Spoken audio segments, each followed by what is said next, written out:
家計會元朗大樓咧，就喺1973年咧就建成㗎，係元朗市中心一個地標之一嚟㗎。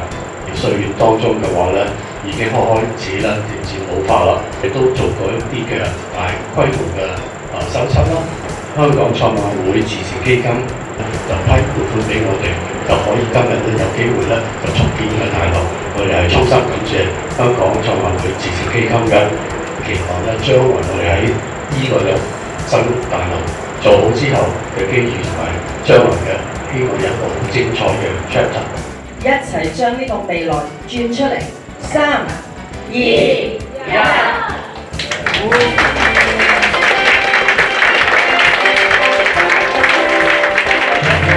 我哋期望新元朗大樓可以為我哋帶來更充足嘅空間、更完善嘅設施。60年代尾啊，已經喺新界，凡係有母嬰健康院地方咧，我哋都開一個診所。但係咧，我哋冇一個辦公嘅地方。1971年咧，應該係開始動工，電機禮咧就係1973，好多年未入過，攞咗地下做診所。咁啊，2樓咧就俾咗母嬰健康院，3樓咧就係辦公室啊，同埋演講啊，或者開會啊，或者呢啲咁嘅地方。我哋開始都有婦女會簽署家庭計劃啦，婚前檢查啊。驗身定你放心咧，亦都係啦。之後咧就係性教育啦。1988年咧我就退休，我就95年上任嘅。其實我哋改咗口號㗎咯喎，我哋而家係問大家幾個字夠數啊？早啲計劃好，心中有數。我自己都4個孫啊。我有2個侄。就有做生育指導啦、婦科檢查，我哋有個青少年保健中心嘅，都係你嗰陣時開始嘅。之後冇幾耐，我哋將個青少年保健中心搬開咗。咁啊，開咗嘅地方點咧？我梅艷芳4個1心慈善基金捐咗錢俾家計會，咁我哋就成立咗一個梅艷芳婦女健康中心喺下面。再提到就係婦女會啦，係啦，婦女會我哋就係結合咗地區我哋嘅婦女嗰個力量嚟一齊做義工，一齊嚟到幫我哋去做宣傳。個停車場都扮演一個好緊要嘅角色喎，有人捐錢，我哋有咗個流動診所。跟住馬會亦都捐錢，我哋有個流動教學車，泊去邊咧？就係我哋呢個停車場，每一笪地每一寸咧，我哋都用到盡㗎啦。新大樓係帶嚟一番新嘅景象，我哋好期待係帶嚟好多新嘅服務俾當區嘅市民。我哋而家嚟到呢個大樓咧，大家喺度服務咧，周不時都會經過，其實都見證到咧，我哋服務都不停咁變。咁究竟我哋同事有冇啲嘢令到你喺工作上邊好有滿足感嘅咧？呢個係關於我覺得最有人情味、最感動嘅故事嘅。有一次咧，就係有個孕婦咧嚟到我哋呢度做早期懷孕評估啦，佢就突然間癲癇發作，咁我哋就即刻放低手頭上面睇緊嘅市民咧，衝咗出大堂睇下發生咩事啦。咁我哋就即時同佢做啲急救啦，同埋 call 白車啦。咁最後我哋就成功送咗個孕婦上白車啦。咁都有即時同翻在場等緊嘅人道歉。咁佢哋唔單止冇投訴啊，冇怨言啊，咁仲即係好鼓勵我哋。我哋遇到係覺得我哋都好使命感嘅嘢。有一對年輕嘅夫婦，佢哋就嚟檢查啦。佢哋一路都好想要小朋友好耐㗎啦，好耐都未成功有到。咁我哋就會問翻佢哋啲身體狀況啦，或者係佢哋一啲性生活嘅情況嘅，講極都未講到佢哋要講嘅嘢啦。慢慢去細心引導佢哋講嘅時候咧，就發現其實可能女士方面咧，其實有一啲心理方面嘅障礙，一路其實都未成功行埋到嘅。咁我哋最後咧就轉介咗佢去灣仔嗰邊。我哋仲有好重要嘅義工，咁我係家計大使義工嚟嘅，咁參與服務都有10幾年啦。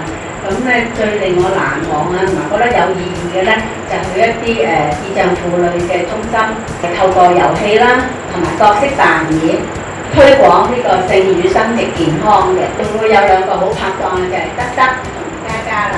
嗰個中心嘅姑娘咧就話，令到啲智障婦女咧，佢係即係提升到佢哋嘅認知啦咁對我自己嚟講咧，就係原來幫到人咧嘅心靈滿足咧係大於一切咯。係啊，你點揀都得㗎啦，你睇下我。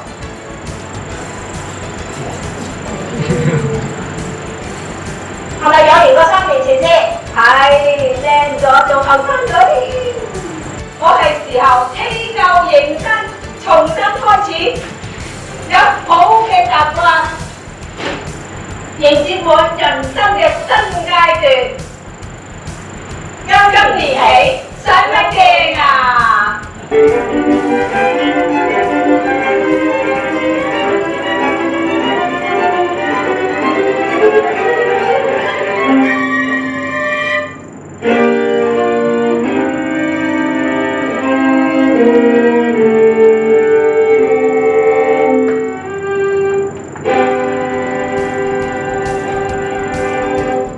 呢座建築物咧係好有歷史價值嘅，始終嗰個世界都要向前邁進，多啲去為市民嚟服務。我哋唔可以唔要棄舊創新，要多謝嘅咧就係香港賽馬會慈善信託基金，使到我哋可以順利咁樣啟動元朗大樓原址重建，呢個好緊要啦。先要感謝嘅咧，就係我哋指導委員會委員佢哋付出嘅專業意見。而家呢一座大廈咧，希望可以喺今年嘅年底2025年拆卸，展開重建嘅工作。新元朗大樓預計最早會係喺2028年就投入服務。咁我哋呢個新大樓咧，將會成為我哋喺元朗區以及北部都會區推動性與生殖健康並促進社區合作嘅重要基地。首先，我要感謝香港賽馬會慈善信託基金嘅慷慨捐款，等我哋可以能夠展開家計會元朗大樓嘅重建項目。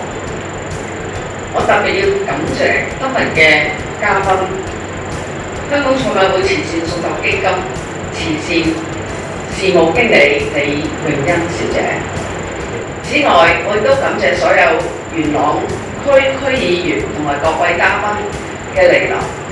家計會重建之後呢，可以為元朗區北部都會區嘅居民可以提供多元嘅性與生殖、健康、醫療、輔導同埋教育服務。今日嘅儀式標誌住我哋持續推動性與生殖健康、促進社會同埋社區健康福祉嘅堅定承諾。